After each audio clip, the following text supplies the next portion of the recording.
Each time I listen to Peter Obi, I sense his sincerity. I sense his genuinity. I sense he just wants to see Nigeria work again. So guys, I want you to listen to this speech Peter Obi gave.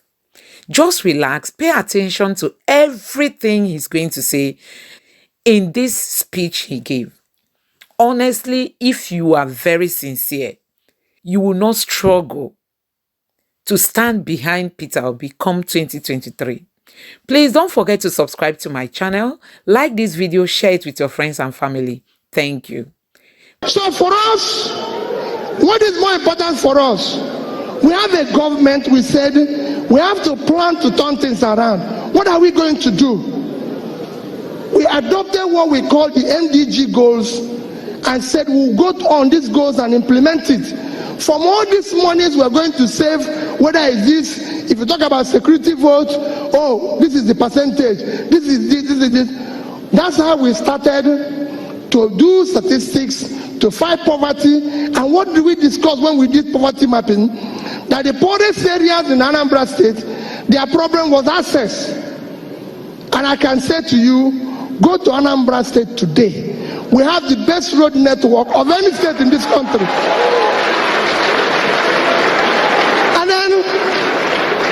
And then we look at it, we went into education. Everybody knew that education was shut down in Anambra State for 2 years. Under a particular government, we said, when I started, we were number 26 in WAEC. I said, no, we must be among the first 10. How are we going to do it? We looked at it and said, okay, the best thing is to return these schools to the church. It belongs to them, and we'll give them money directly and everything. Of course, oh, that was very difficult. Everybody wanted to collapse the whole place. I said, well, you know, my wife will always come back and say to me, Peter, hey, these things you're doing, do you know people are not happy? These people are not, why are you always making trouble? These people are not happy with you. This, that, and everything. And I'll always say that. I said, listen, my dear wife, I have one of the most wonderful wife anybody will wish. I will always say to her, listen, Margaret, your problem is that you don't understand. My job is not to make people happy. There's people in the entertainment industry to make people happy. My job is to take the right decision. It's not my job. My job is not to make people happy. My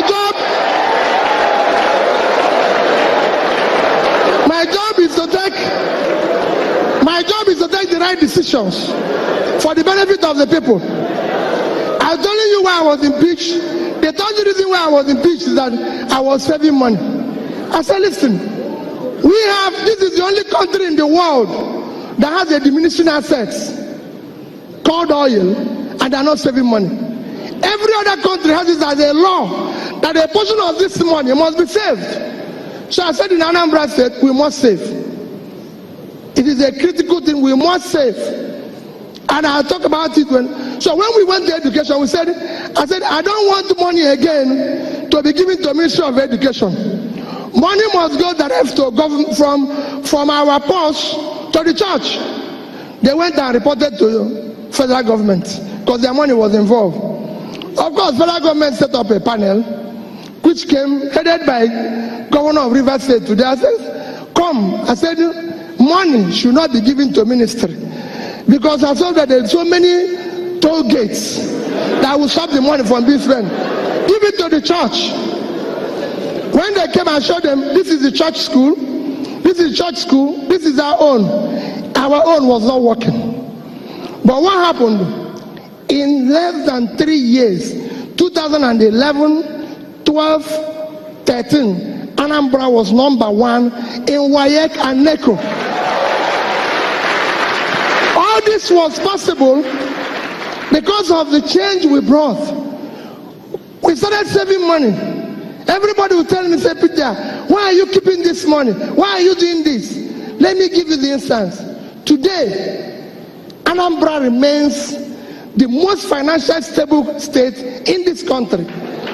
If you don't know, the day I left government, 17th of March, 2014, I had in Access Bank, a bank in Nigeria, $50 million. I repeat, $50 million and about 7 billion naira. It's a bank in Nigeria. I'm sure Access Bank people are here. You can go and verify. I have in Fidelity Bank, a bank in Nigeria, $55 million, $55 million and over 10 billion naira. I had in Diamond Bank, a bank in Nigeria, $50 million. What I had the day I left was $155.4 million. By yesterday, in terms of the yield, because we called it future generation money and was supposed to terminate at 2050. By yesterday, it was worth $185 million. If you multiply today, that is about 500. Because when you hear that P2B left 75 billion, if anybody doubts it, call me. I know where the money is. I kept it. And on that day, and I said, on that day that I left, as of December 2013, I did not owe any teacher, anybody at the local government level, gratuity. As at the day I left, anybody in the civil service was not being owed gratuity or pension or salary, and no contractor had a certificate that is pending. I was one that bought the highest number of vehicles as a governor from PAN. It's there. They gave me a certificate. From Kaduna, I started Innocence Factory. When Innocence came to Anambra State, I laid the foundation. I laid the foundation of Innocence Factory, and when it was completed, I brought President Jonathan to commission it, and then and there ordered from him 1,000 vehicles. That 1,000 vehicles, how did I do it? About 600 and something was vehicles for schools. Every single secondary school in Anambra had a bus. Then all the security, all the communities, I bought one pickup for them. All of them, the traditional, I bought one. When I was buying, people say, hey, this is innocent. It just started. Do we know whether his car is good? Maybe the brake is not working. Maybe I said, don't worry. Let the number of people that will remain after the other ones die, leave. Let it kill the number of people. That's how that industry is working today. And nobody has been killed. Not one person. And that factory is functional. We went on, and if you see the cost implication, if we had bought foreign vehicles versus innocent, just like if you see the foreign implication, when people come to me and say, we are going to furnish, like when I was rebuilding the house, we are going to, they will say, hey, this furniture shop in Awolowo Road, this one, I say, listen, if we cannot find anybody to do governor's bed in Aka, then the governor will sleep on the floor. Forget it. There must be a furniture man here that will give me furniture in Aka that will sleep. That's how we brought one Mr. Daja. I used to know him as a small boy. His company has collapsed. I called him and said, listen, you still know how to do furniture? I said, yes. I said, go and do all the bed that is here. Whoever can sleep in it can go and sleep somewhere else, not there. Why am I saying all this? All these things people tell you, this country today can still function on our income and be able to save money. And that brings me to where all of you are guilty. Because yes, I would have agreed with the lady that talked about this, about you. Yes, there's the one way you, but you cannot do anything if you have the type of leadership this country has experienced in several years. We are lost a case of where lunatics took over the asylum. And we must do something about it. We must do something about it. Our leaders have to do what? We need to question their commitment, and that is where you come in. This is the only country we vote people in. They don't have a car. They don't do anything. 6 months, they invite us for housewarming, to wash their car. Instead of calling police, because we know where the money came from, we are busy dancing. Everybody is guilty of it. I have been in a church where I know somebody stole money, and the bishop is saying that wherever he got it from, may he multiply. The man is a thief. The man is a thief. He's a thief, so we should arrest him. He cannot multiply because he's stealing our money. People cannot continue.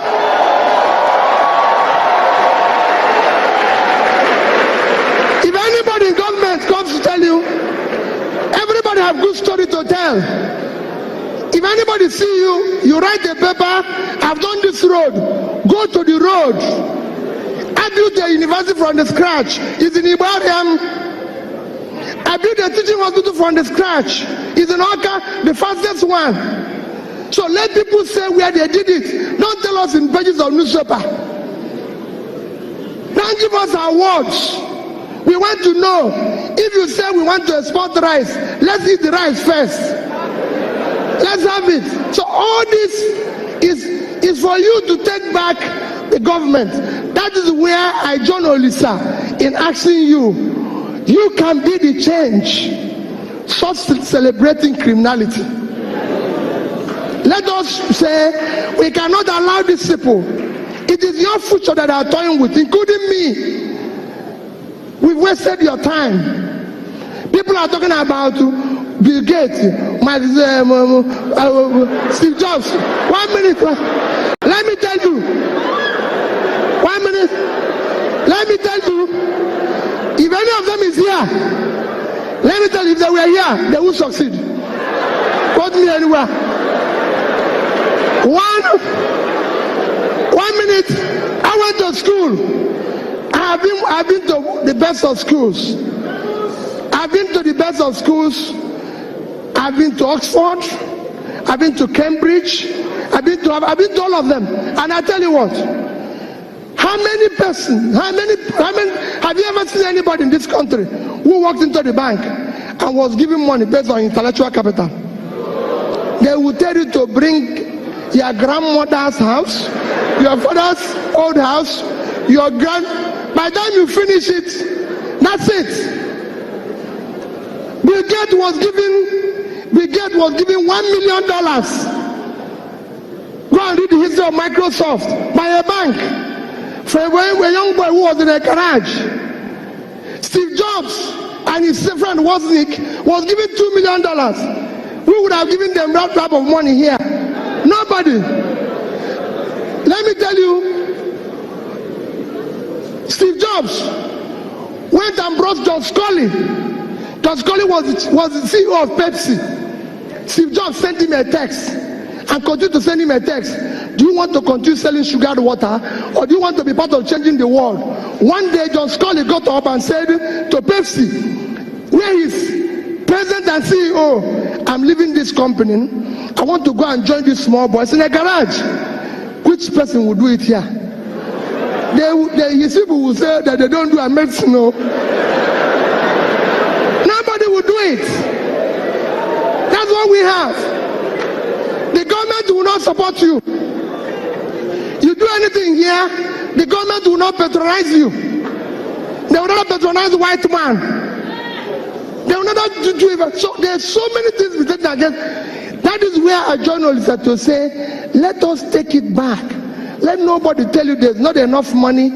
No. Tell me what a governor in Nigeria needs a dispatch rider for. What for? If I tell you how we stop fuel, we used to have a fuel dump when I was governor. Fuel dump. was costing us almost 30 million a month. I said, what is it? They say, hey. I said, shut it down. I found out that my convoy in the first 2 weeks, because it was about 22 vehicles, was costing us about 300,000 to buy fuel. Of course, you know what happens to half of it. So I said, okay, you know what we are going to do? Bring down the convoy. People in Anambra here, I don't use her. I asked them, carry this thing and go. Pack it. My convoy is 5 vehicles. And you cannot buy fuel unless I'm inside the car. So I will pay them. No more.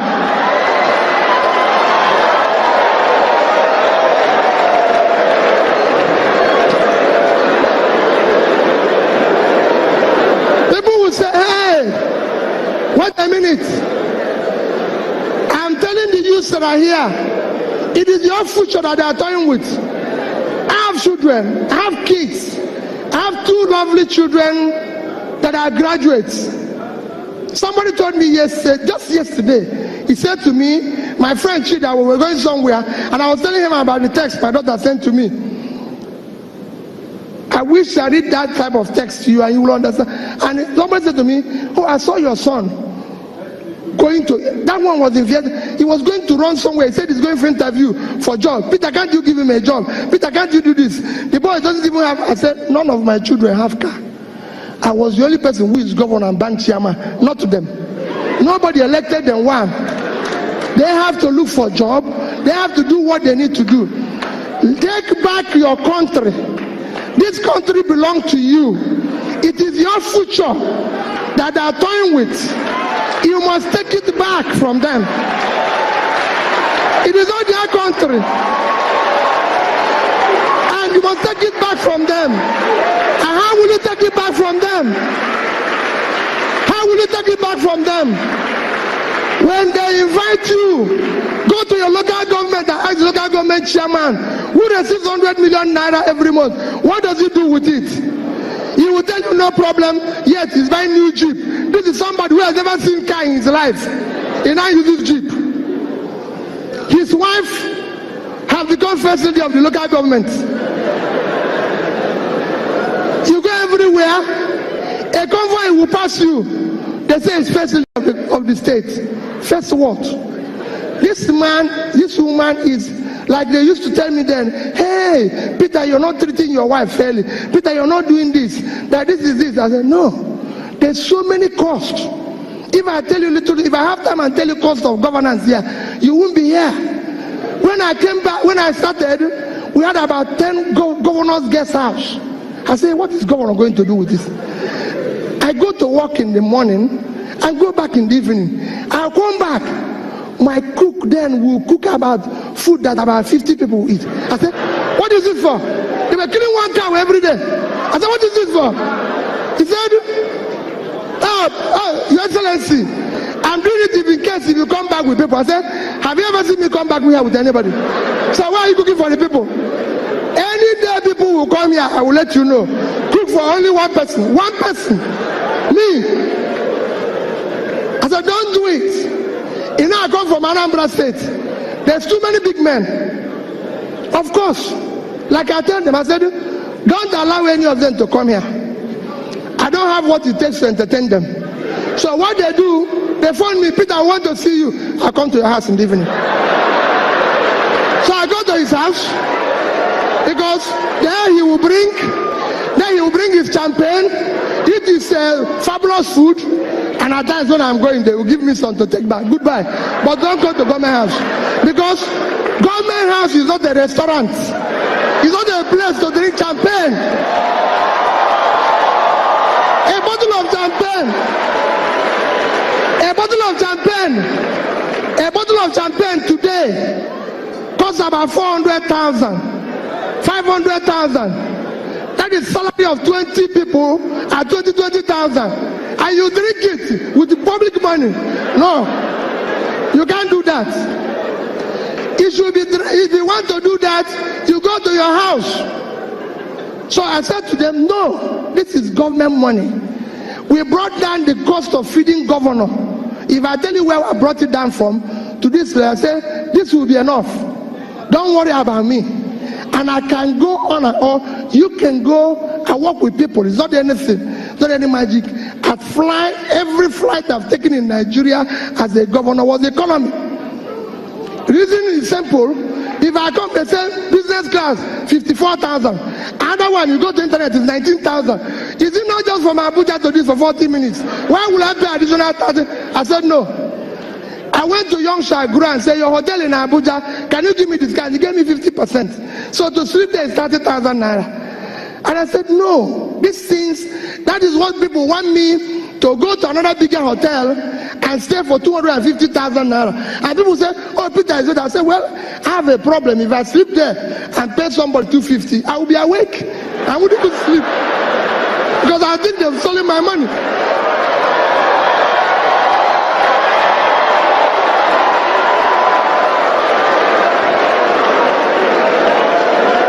Because I would think they have stolen my money.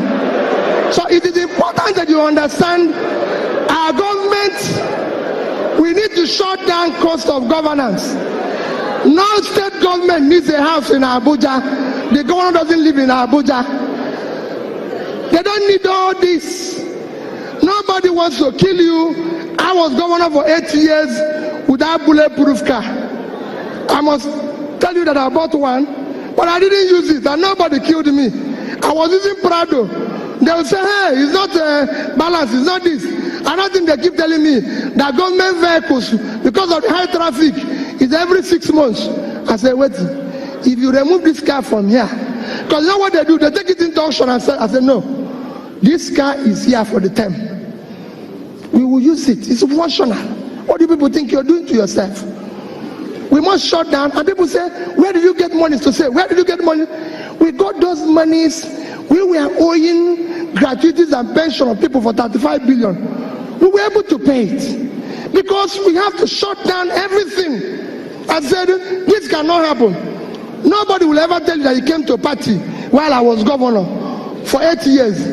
It's not a party, it's not a nightclub. No, it's governor's lodge. When I finish, I go home. If anybody wants to dance, he goes to nightclub. That is his business. And so all I'm trying to say is that we can change. No visitor we put in a hotel if you have any value to offer. And go and check. We are number 1 in implementation of MDG. We got an award for it. I spoke at the UN. Go to European Union. We are number 1 in European Union while I was there. Why am I saying this? We were able to meet up every obligation. So my dear people, yes, it's good to stay here and feel bad and do everything, but let me beg you, you have no other country except this one. And only you can build this. If anybody is telling you, those people out there, they don't know you. They don't care about you. If they care, they will do things differently. You will see it in their behavior. You will see it in the way they do things, the way they feel, the way they move, and everything.